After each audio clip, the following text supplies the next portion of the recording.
Isso é uma noite, né, eu acho, uma noite qualquer. Uma seda azul céu, a mais fina. Um rendado branco nuvem sutil, a mais nobre. Os bordados estrelas prateadas, delicados e discretos. E a beleza alinhavada, esperando por palavras da mais alta costura.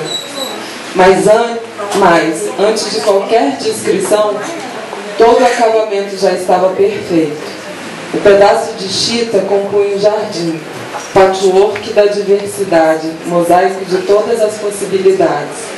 Uma disposição de cores harmoniosa e a linha tênue e alaranjada contornando um fiapo de fim de tarde. Mirem, acabo de tecer para vocês minha paisagem.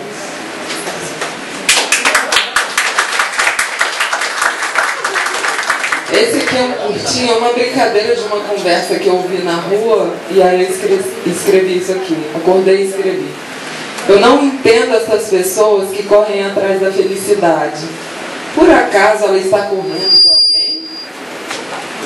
Que maratona inútil, meu Deus. Parece que as pessoas acordam com a seguinte frase na cabeça: felicidade vai ser dada à largada.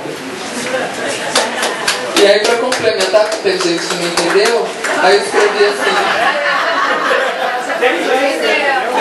Tem gente que não entende, né? Aí eu escrevi uma frase, só uma frase que era assim: tem gente que corre tanto atrás da felicidade que acaba postando corrida com ela. Esse texto aqui é um texto mais... é para as mulheres também, viu? Para os homens, para muitos homens.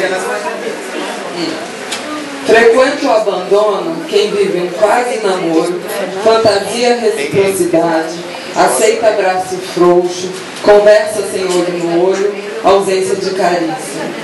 Frequenta o abandono quem chama rejeição de saudade, implora por qualquer fiapo de atenção, enfeita sua própria desvantagem. Frequenta o abandono quem vê na recusa uma possibilidade de mudança, ignorando os sinais óbvios da distância. Frequenta o abandono quem não reconhece que ser bem tratada não é um mérito, é uma condição. E segue chamando migalhas de banquete.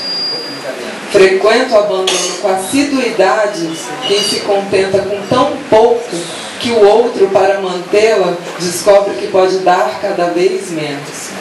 Frequenta o abandono quem não está disponível para viver um romance porque namora um drama.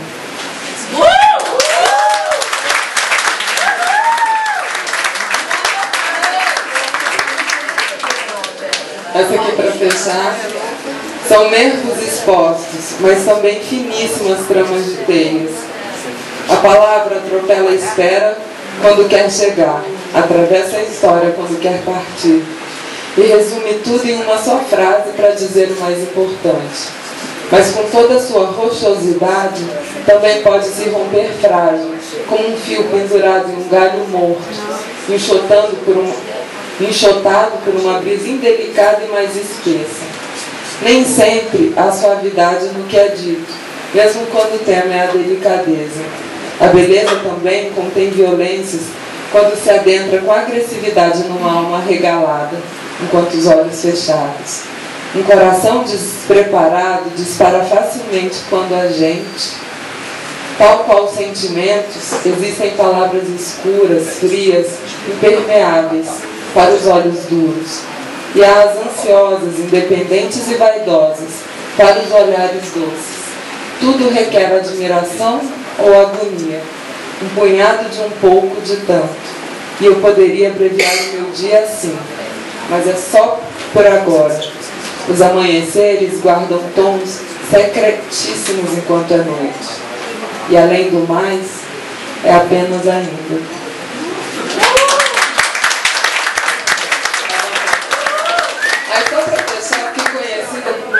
De um poema curtinho que o pessoal fala assim: você não é aquela moça que no Eita falou aquele poema entre as coxas? Tá, sei qual é, lascívia, né, assim. Isso. eu queria falar sobre sexo oral, mas não queria ser nem explícita, nem vulgar, nem cair no lugar comum, né, do sexo.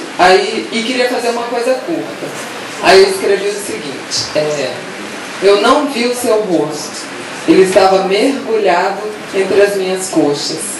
Eu não beijei a sua boca, ela estava ocupada me beijando os lábios.